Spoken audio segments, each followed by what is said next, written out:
Happy Monday, and welcome to another episode of Cases That Should Have Gone to the Supreme Court of Canada, but didn't. Today we're talking about expropriation.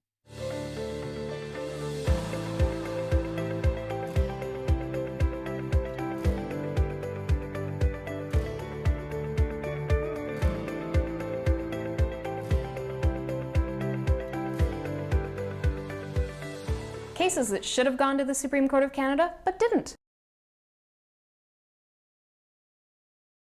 Some individuals bought a monastery, and after purchasing their monastery, they filed permits with the city in order to demolish the building. They intended to develop the site and build something more profitable than a monastery on the land. When individuals in the community learned of these applications, they appealed to the city, and the city ultimately designated the property a heritage site. By giving this designation, it prevented the building from being demolished and effectively stopped the plans that the owners had for the property.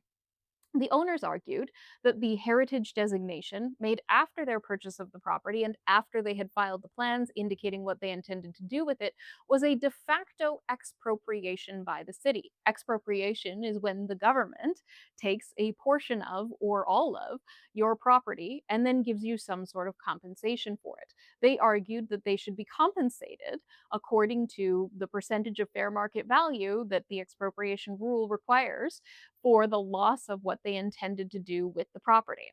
And the courts disagreed. The matter went to the Supreme Court of Canada for leave, and leave was denied. And this case does raise a very important issue, but I don't really know where I sit on the issue. On the one hand, you have this issue of heritage designation, which is so important, especially as we see our cities be developed and overdeveloped in a way that doesn't preserve the beautiful heritage that we have in many buildings across this country.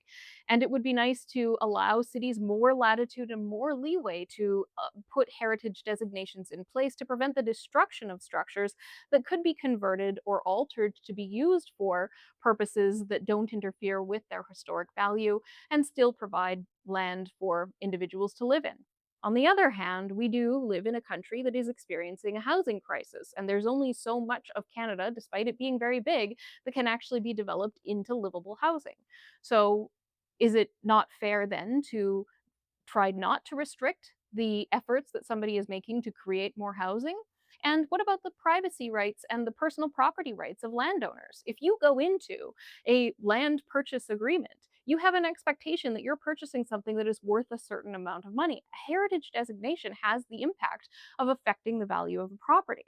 And if you purchase it with the intention of developing it, with the intention of making it worth more money, and it ultimately becomes worth less money because the city intervened to do something that they knew would have that effect, shouldn't you receive some sort of compensation? Isn't there a line between calling this expropriation, as that term is typically understood, and a line between saying, you can do whatever you want as a city to prevent people from doing what they want with their property? There has to be a middle ground, and there has to be some recognition for the loss that people suffer when cities make these decisions at the point in time that the decision was made in this case.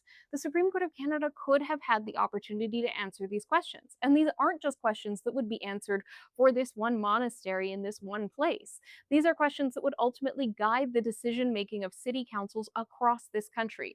Thousands of decisions are made by city councils every week across this country. And so this decision-making guidance from the Supreme Court of Canada could have helped those city councils with the decisions that they have to make in the future.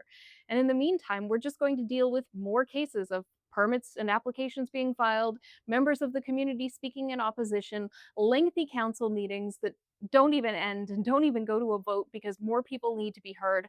This is not the solution. This is not efficient government. And the Supreme Court of Canada could have reeled that in with just very clear guidance for individuals on what they should do in these types of cases. Cases that should have gone to the Supreme Court of Canada, but didn't.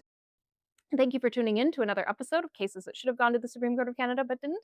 I'm Kyla Lee at Acumen Law. Thank you to Brazen Bull Creative for putting together these videos. Please like, subscribe, and share with your friends.